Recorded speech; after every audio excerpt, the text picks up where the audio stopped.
আসসালামু আলাইকুম প্রিয় শিক্ষার্থীরা, আশা করি তোমরা আল্লাহ তাআলার অশেষ রহমতে ভালো আছো।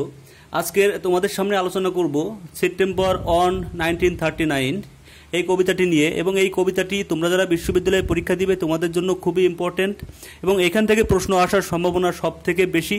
আমি তোমাদের অ্যাডভাইস বলে রাখি, এটা যারা এইচএসসি পরীক্ষা দিবে তাদের জন্য আমি সম্পূর্ণ থিমটি বলে দিব, প্রত্যেকটি লাইনের ব্যাখ্যা করব, এবং যারা বিশ্ববিদ্যালয়ের প্রস্তুতি দিচ্ছ কোন ক্যাটাগরির কোশ্চেনটি তোমার জন্য ইম্পর্টেন্ট, কোন লাইনটির কোন শব্দটি তোমার জন্য ইম্পর্টেন্ট, সবগুলোই আমি ব্যাখ্যা করব। পাশাপাশি সর্বশেষ আমি তোমাদের একটি বই থেকে আমি যেটি শিখিয়েছি তুমি কতটুকু পারলে পরীক্ষাতে আসলে তোমার প্রস্তুতিটি আসলে এই একটি ভিডিও দেখে কতটুকু হলো, কতটুকু ক্যাপচার করতে পারবে তারও একটি প্রমাণ আমি দিয়ে দেব।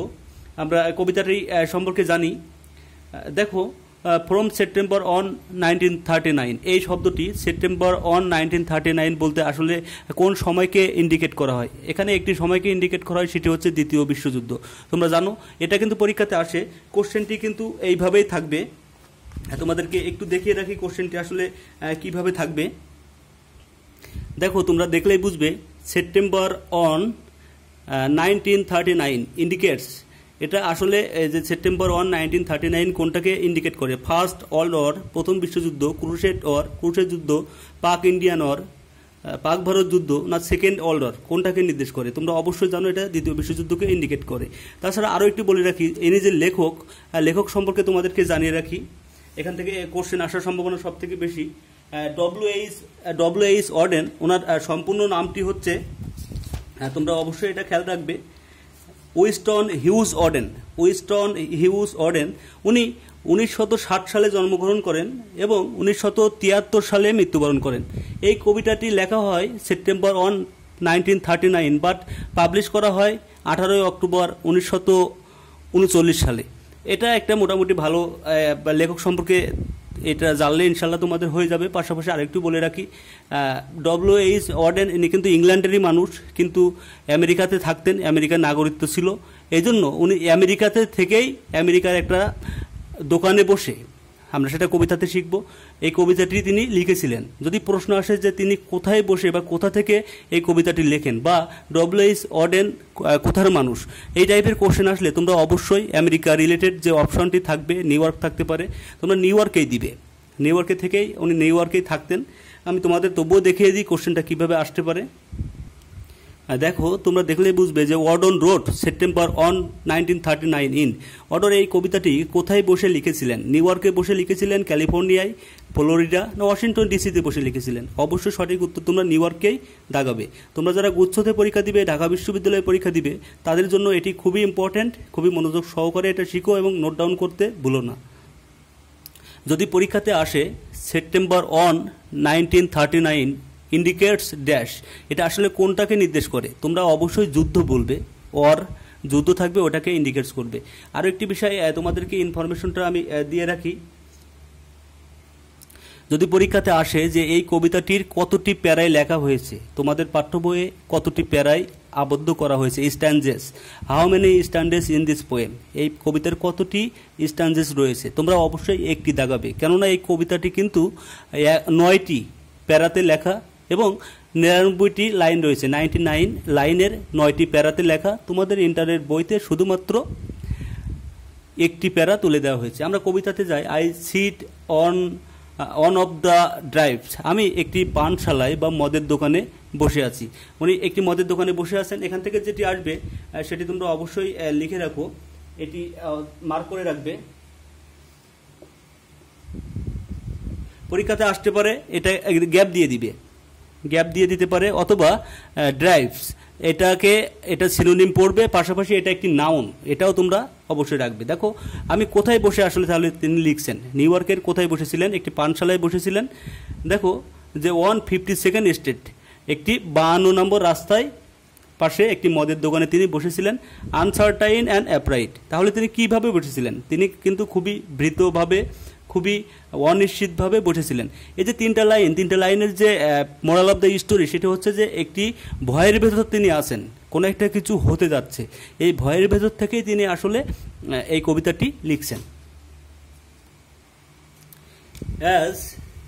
As the clever Hopes expire, যেহেতু আমাদের সকল সচারু স্বপ্নগুলো ধ্বংস হয়ে যাচ্ছে, বাতিল হয়ে যাচ্ছে। যদি একটি বিশ্বযুদ্ধ হয়, তাহলে মানুষের যত স্বপ্ন আশা সেটি ধ্বংস হয়ে যাবে, স্বাভাবিক ব্যাপার। Of A low dishonest decade, একটি অসৎ দশকের দিকে আমরা যাচ্ছি, অর্থাৎ একটা যুগের আমরা পদার্পণ করছি, যে যুগটি কোনো ভবিষ্যৎ সম্ভাবনা নাই, সব কিছু ধ্বংসলীলায় আবদ্ধ হয়ে যাবে, এমন একটি যুগে আমরা প্রবেশ করছি। Wave of anger and fear, যেটা অনেক রাগ, ক্রোধ, ভয় নিয়ে দোল খাচ্ছে, অর্থাৎ আমাদের মনের মাঝে দোল খাচ্ছে, অনেক রাগে হতে পারে, ভয়ে হতে পারে, এই জিনিসগুলো নিয়ে দোল খাচ্ছে। দেখো, ক্রোধ এবং ভয়, অ্যাঙ্গার মানে ক্রোধ, রাগ যেটাকে বোঝায়। সার্কুলেট ওভার দ্য ব্রাইট, যেটা আমাদের উজ্জ্বল ভবিষ্যৎকে ঘিরে আছে, অর্থাৎ আমাদের যে উজ্জ্বল ভবিষ্যৎ, আমাদের যে সম্ভাবনাময় দিকগুলো আছে, সেটা ধ্বংস হয়ে যাবে যদি দ্বিতীয় বিশ্বযুদ্ধ হয়, ধ্বংসলীলায় পরিণত হবে, সেটাকেই তিনি বোঝাচ্ছেন। এই লাইন থেকে, এই 4টা লাইন থেকে তোমাদের জন্য সব থেকে ইম্পর্টেন্ট, তারা বিশ্ববিদ্যালয়ে পরীক্ষা দিবে, তাদেরকে একটু আমি মার্ক করে রাখি। তোমরা অবশ্যই এই কেলেভারের সিনোনিম অ্যান্টোনিম পড়বে, এবং দেখো হোপসের সিনোনিম অ্যান্টোনিম পড়বে, এক্সপায়ারের সিনোনিম অ্যান্টোনিম পড়বে। পাশাপাশি একটু দেখো ডিসঅনেস্টের সিনোনিমটাও অবশ্যই পড়বে।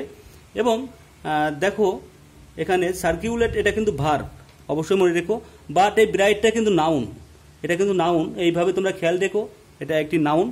পাশাপাশি এখান থেকে ইন্টারনাল মিনিংগুলো বেশি আসে, ফিগার অফ স্পিচ কিন্তু এই কবিতা থেকে কম আসবে। তোমাকে বলবেন এটা কোনটা সিমিলি, কোনটা মেটাফোর, কোনটা পার্সনিফিকেশন, এই টাইপের কোশ্চেন আসার সম্ভাবনা কম, কিন্তু same words in different parts of speech আসতে পারে, যেটা নাউন, অ্যাডজেক্টিভ না অ্যাডভার্ব, এইভাবে তোমাকে বের করতে হবে।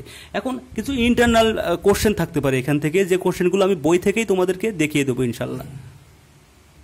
বিশ্ববিদ্যালয়ের যে কোশ্চেনটি এখান থেকে বারবার আসে এবং তোমাদের জন্য ইম্পর্টেন্ট, সেটি হচ্ছে যে হোয়াট এক্সপায়ার্স, আসলে তোমার কি বাতিল হয়েছে? ফিয়ার, তোমার ভয়টা কি বাতিল হয়েছে? না, আমাদের কিন্তু ভয় বাতিল হয়নি। তোমার স্বপ্নটা কি বাতিল হয়েছে? না। তোমার হোপ, আশা, ড্রিম, স্বপ্ন বাতিল হয়েছে? না। প্রোটেশন, তোমার পরাজয়টাকে বাতিল হয়ে যাচ্ছে, মানে তোমার আর কোনো পরাজয় থাকছে না, এটাই হচ্ছে সঠিক উত্তরটা হবে। দেখো, সরি, আন্তরিকভাবে দুঃখিত, তোমার কোনটা বাতিল হয়ে যাচ্ছে? তোমার স্বপ্নটা বাতিল হবে না, হবে তোমার আশাটা, যেটা কবি বলছে, স্বপ্নের কথা বলছে না, তিনি আশার কথা বলছেন। কবিতাতে হোপসের কথাই উল্লেখ আছে, যদি পরীক্ষাতে আসে তোমরা এটাকেই দিবে, এটাকেই ইন্ডিকেট করবে। দেখো আরও একটি কবিতায়, এই কবিতাটি আরও একটি ইম্পর্টেন্ট এমসিকিউ, যে ডিকেড ইজ সেম অ্যাজ, আসলে ডিকেড বলতে আমরা কোনটাকে বোঝাই? এক যুগ কিন্তু না। দেখো 10 ইয়ার্স, 15 ইয়ার্স, 50 ইয়ার্স না 100 ইয়ার্স, আসলে কোনটা সঠিক উত্তর? তোমরা কিন্তু অবশ্যই জানো যে ডিকেড বলতে আমরা কোনটাকে বোঝাই। ডিকেড বলতে দশক, অর্থাৎ 10 বছর। আরও একটি কোশ্চেন দেখো, হাউ ওয়াজ ডিকেড, ওই যে দশকটা আসলে কেমন ছিল কবিতার আলোকেই? লো ডিসঅনেস্ট, হাইলি ডিসঅনেস্ট, অপশনে আসলে এই টাইপেরই থাকবে, লো ডিসঅনেস্ট, হাইলি ডিসঅনেস্ট, সঠিক উত্তর হবে লো ডিসঅনেস্ট, এই টাইপেরই থাকবে। আমরা সর্বশেষ লাইনগুলো একটু দেখব, আর তোমরা অবশ্যই বাসাতে প্র্যাকটিস করবে, এগুলো লিখে নিবে, কোনো অসুবিধা হলে কমেন্ট বক্সে কমেন্ট করে জানাবে। আমরা লাস্ট যে 4টি লাইন রয়েছে সেটি একটু ট্রান্সলেশনটা দেখি। And ডার্কেন্ড lands of the earth, যেটা পৃথিবীকে একটি অন্ধকারে পরিণত করতে যাচ্ছে। তিনি কিন্তু এই সম্পূর্ণটা অনুমান করছেন যে যদি দ্বিতীয় বিশ্বযুদ্ধ হয় তাহলে পৃথিবীর বুকে কি হইতে পারে। অবেসিং আওয়ার প্রাইভেট লাইফ, অবেসিং মানে হচ্ছে আসন্ন করে রাখা, অবেসিং আওয়ার প্রাইভেট লাইফ অর্থ আমাদের নিজস্ব জীবনকে আসন্ন করে রাখবে। দেখো যদি দ্বিতীয় বিশ্বযুদ্ধ হয়, তুমি চাইলেই বাইরে যাইতে পারবে না, তুমি চাইলে তোমার ব্যক্তি স্বাধীনতা থাকবে না, তুমি চাইলে অফিস করতে পারবে না, স্কুলে যাইতে পারবে না, তোমার ব্যক্তি স্বাধীনতা থাকবে না, তোমার ব্যক্তি জীবনটা, প্রাইভেট জীবনটা কিন্তু আসন্ন হয়ে যাচ্ছে একটি। তাহলে দেখো the unmentionable order of the death, মানে এত পরিমাণে মৃত্যুর গন্ধ সেখানে থাকবে, এটা আসলে কল্পনা করা যায় না। দ্বিতীয় বিশ্বযুদ্ধতে কবি এটা কল্পনা করছেন। Offend the September night, offend শব্দের অর্থটি হচ্ছে ঘিরে থাকা। দেখো অফেন্ড দ্য সেপ্টেম্বর নাইট, যেটা ওই সেপ্টেম্বরের রাতকে ঘিরে আছে, অর্থাৎ ওই যে 1 সেপ্টেম্বরের কথা বলছে, 1 সেপ্টেম্বর, এই যে রাতটা, এই রাতটা আসলে কেমন, মানে দ্বিতীয় বিশ্বযুদ্ধের প্রাইমারি স্টেজ যেটা বলে, স্টেপ বা প্রাইমারি স্টেজ যেটাই হোক, এই দ্বিতীয় বিশ্বযুদ্ধের আগের রাতটা আসলে কেমন। যেমন দেখো তোমার পরীক্ষার হলে পূর্বের রাতটা যেমন তোমার জন্য খুবই গুরুত্বপূর্ণ, তুমি আসলে ভয়ে থাকো, ভীত থাকো, অনেক টেনশনে থাকো, ঠিক তেমনটাই বিশ্বযুদ্ধ হবে, এমন একটা আগামীকাল বিশ্বযুদ্ধ হবে, আজকের যে রাত এটা খুবই কঠিন ভয়াবহ একটি অবস্থা। চোখ বুঝলে বহু কিছু দেখা যায়, বহু কিছু কল্পনা করা যায়, যেটা কবি একজন ন্যারেটর হিসাবে কল্পনা করেছেন, একজন ভিউয়ার হিসাবে কল্পনা করেছেন। পরীক্ষাতে যদি আসে কবি আসলে একজন কি হিসাবে এই কবিতাটি কল্পনা করেছেন, তোমরা অবশ্যই দিবে একজন ভিউয়ার হিসাবে কল্পনা করেছেন। তবুও আমি তোমাদের দেখিয়ে দিই, এটাও একটা বিশ্ববিদ্যালয়ের কোশ্চেন। তোমরা 3 নম্বর কোশ্চেনটা দেখো, বলছে the speaker or narrator of the poem is, এই কবিতাটি যিনি বর্ণনা করছেন তিনি আসলে কে? The commander, the viewers, the writer, না স্পিকার? আসলে আমি কিন্তু তোমাদেরকে বলেছি উনি ভিউয়ার হবেন, উনি যা দেখছেন কল্পনা করছেন সেটাই বর্ণনা করছেন, এই কারণে সঠিক উত্তর হবে দ্য ভিউয়ার। এখন আমরা দেখব যে থেকে কোন লাইনগুলো তোমার জন্য ইম্পর্টেন্ট এবং কোন শব্দগুলো আসতে পারে।